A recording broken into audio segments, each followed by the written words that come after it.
Accused of a mass shooting in downtown Mobile New Year's Eve will be going to federal prison for 10 years. Yeah, that's the max term he can get for Thomas Jr.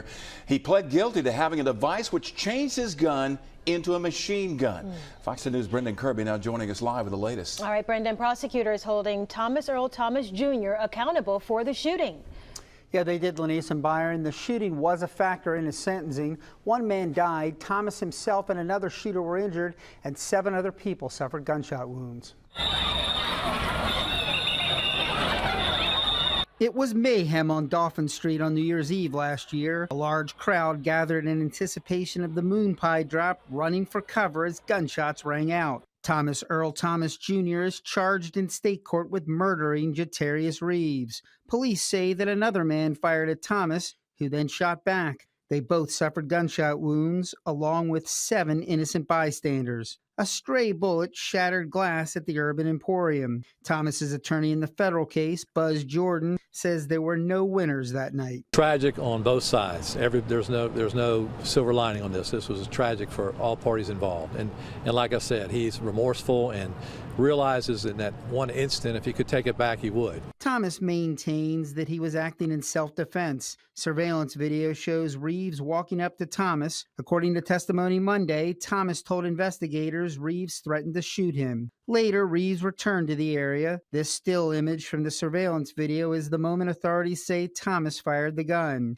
It's hard to make out, but prosecutors say the tiniest muzzle flash can be seen. Mobile Police Detective Julius Nettles rejected the self-defense claim. He testified that Reeves had a gun but never brandished it on the surveillance videos. He said police found it in his pants after the shooting, making it highly unlikely he could have pointed it and then returned it to his pants after getting shot in the head. The weapon Thomas had was a .40 caliber Glock 23 pistol with an extended magazine. It had been converted with a device commonly known as a Glock switch. That's illegal under federal law. Acting U.S. Attorney Sean Costello praising the sentence. Wantonly shooting into an innocent crowd, Thomas made his crime even more dangerous and serious by using an illegal machine gun. Jordan unsuccessfully argued for leniency, noting that his client had never been in trouble before. I think this is an aberration because Mr. Thomas Jr. was an exceptional young man, and up until this event had never had an issue with the law, which is pretty unusual. And he's a great kid and expressed genuine remorse to the family that was involved. Thomas's case in state court is awaiting action by a grand jury. At today's sentencing in the federal case, Chief U.S. District Judge Jeffrey Beaverstock said that he served in the Army for 28 years and is familiar with automatic gunfire.